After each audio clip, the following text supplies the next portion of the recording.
ဒီခံစားချက်ဒီအတန်မျိုးတွေမကြားခြင်းအမြင်ခြင်းတော့ပါဘူးခက်တဲ့စစ်ကြားမှာဒီချစ်တော်လိုင်းရေးပြည်ရဲ့လေးများရဲ့ဒီတင့်တန်ရာရင်ဘတ်တစ်ခုနဲ့ရေးခဲ့တဲ့ဒီတမိုင်းတွေကပြည့်ရမှန်လက်ရေးတစ်စုံလောကကြီးရင်ငါတော့ဒီငိုကြီးတန်တွေကိုမကြားခြင်းတော့ဘူးမြင်လဲမမြင်ခြင်းတော့ပါဘူးဒီနေ့စစ်ကြားကဤစာပင်လေးတွေရဲ့ကြီးပြည့်လက်ပြက်ကလေးတွေငယ်တနည်းပြန်လာမှာပဲဆိုပြီးညုံငင်းနေပေမဲ့ပြန်လမ်းမဲ့သွားတဲ့သားငယ်ကိုကြည့်ပြီးပပင်မုံမပေါ်မှာဘိုးတွေဆွေပြီးရွာကြနေတဲ့အမေအိုကြီးရဲ့မျက်ရည်တွေ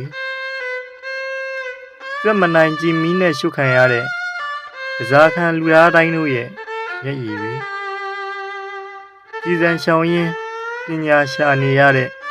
ညာကြောင်သားလေးတွေရဲ့ဒုက္ခတွေဘယ်ကွင်းထဲမှာထွင်ရဆိုင်ပြိုးရင်အိုးမဲ့အိမ်မဲ့ဖြစ်သွားလို့ရင်ဘတ်ကြီးစီတီးပြီးငုံကြီးနေတဲ့တောင်သူဦးကြီးတော်ကြီးတွေတာနဲ့လင်ယောက်ျားတည်လို့တောကများနေတဲ့မုတ်ဆိုးမကြီးတွေရဲ့တောကတွေရင်လိုလူမစုံတော့တဲ့ထမင်းဝိုင်းလေးတွေဒီပါမဲသွားတဲ့ကလေးငယ်တွေရဲ့စားရမယ်တောက်ရမယ်ဘဝတွေနိုင်ရတာဝန်ထမ်းဆောင်ရင်နှိပ်စက်ခံရင်တေစရင်ဝင်သွားရတဲ့ထောက်ပို့လေးများရဲ့အစိတ်တန်တွေ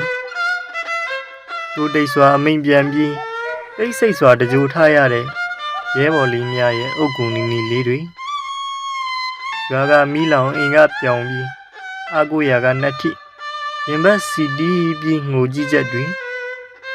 ဒီနေ့ရဝါကူထိုးခံရတဲ့အဖြစ်အပျက်တွေအရေးကြီးရင်ဈေးကြီးမယ်ဆိုတဲ့ရှင်ညီမတို့ရဲ့စိတ်ဓာတ်တွေစက်ကူဆွေနေရာမှာတိုက်လေရင်ကြီးတွေဝဲနေလို့အလားပဲနဲ့လားလေရင်ကြီးရဲ့လို့ပြောနေတဲ့ကလေးငယ်တယောက်ရဲ့ငုံမဲမဲ့စကားတန်တွေနာဂတ်ပန်းနိုင်တွေကိုပြန်ယူရင်း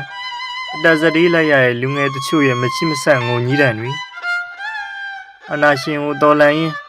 အာနာရှင်ဆန်နေတဲ့ပြည်ရဲဘော်တချို့ကြောင့်ရတာပြည်သူတချို့ရဲ့မျက်လုံးအိမ်မှာမိုးပမာရွာကျနေတဲ့မျက်ရည်တွေစစ်တလင်းမှာအသက်လူရှိတော့တဲ့ရဲဘော်တယောက်ကဘာတနက်ကိုယူပြီးရဲဘော်နောက်ပြန်ဆုတ်ပါတဲ့တက်ထက်တနက်ကအရေးကြီးတယ်လို့ပြောခံခဲ့ရတဲ့ခံစားချက်တွေငယ်ချင်းရဲဘော်တယောက်ရဲ့ရုပ်အလောင်းကိုစစ်မြေပြင်မှာထားခဲ့ရတဲ့ခံစားချက်တွေလောကကြီး